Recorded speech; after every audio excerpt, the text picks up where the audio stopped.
મેં મારી 60 વર્ષની ઉંમરમાં જો આવી સંસ્થા જોઈએ ને નિસ્વાર્થ ભાવે તો આજ પહેલી વાર મને આમ ગદગદિત થઈ જાય. તમારું નામ આખું? મારું નામ જગદીશસિંહ વાઘેલા, સાણંદ તાલુકાનું વાસણા ગામ. હું અત્યારે જિલ્લા પંચાયત, મારા વાઇફ જિલ્લા પંચાયત પ્રમુખ છે, અમદાવાદ જિલ્લા પંચાયત. પણ આ બધા મારા શંભુભાઈ ને અશોકસિંહ બધા કીધું કે ખરેખર જગ્યા સારી છે. આજે મારા ઉંમરમાં ખરેખર આવી સંસ્થા મેં મારી લાઈફમાં પહેલી વાર જોઈ છે. અને હું તો એવું કહું છું લોકોને, જિલ્લાના આપણા માણસો અમદાવાદ, કે એકવાર જાઓ અને સંસ્થાની મુલાકાત લ્યો તો શું છે ખ્યાલ આવે. શું બધા મારા ભાઈઓ આવ્યા છે? શું નામ તમારું? શંભુભાઈ? શંભુભાઈ પટેલ. શંભુભાઈ અમદાવાદ? અમદાવાદ. સુરુભા વાઘેલા વાસણા.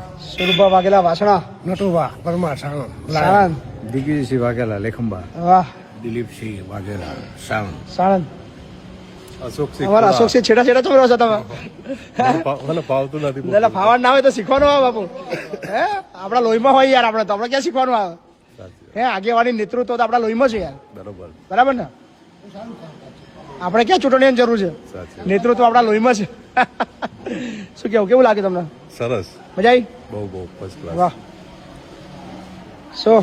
ભગીરથસિંહ વાઘેલા વિછ્યા. વાહ વાહ. બોલો. કેવું રહ્યું? આપને જે કામ કરો છો તે બહુ સરસ છે. વાહ. અને આવું કામ દરેક કરે અને આપને સાથ સહકાર મળે એવી અમે આશા રાખીએ છીએ અને દરેકને આ વાત કરશું. શંભુભાઈ શું કહો છો? શંભુભાઈ, મારું ગામ બામરોલી. મેં પછી બાપુ તમે જે આ કામ કરો છો વિડીયો જોઈ અને અમને એવું થયું કે સહયોગ આપવો જોઈએ. અમારા બધાએ વાઘેલા બાપુ વાત કરી કે ના સરસ છે. અને આજે અમે આવ્યા અને આજે તમારી સંસ્થાની બધી 5 સંસ્થાઓ જોઈ. જે નવનિર્માણ તમારું જે ભવન બન્યું છે તે જોયું. અપંગ દિવ્યાંગ જે ત્યાં જઈને આવ્યા. બાળકોનું જે સંકુલ વૃદ્ધાશ્રમ જોયો. બાપુ આના ભૂતોના ભવિષ્યથી આપ જે કામ કરી રહ્યા છો એ કોઈ કરી ના શકે એવું તમે કામ કરી રહ્યા છો. ભગવાન ગણપતિ દાદા તમને ખૂબ શક્તિ આપે અને ખૂબ તમે સેવાનો તમને લાભ મળે એવી હું ગણપતિ દાદાને પ્રાર્થના કરું છું. આપ તમામ તરફથી જે 1,11,000 યોગદાન મળ્યું છે બદલ આપનો બધાનો ખૂબ ખૂબ આભાર. Thank you so much. ક્ષત્રિયો જે આ કામ કરે ને એ તો એવું છે કે રામા અવતાર આવશે એવું લાગે છે.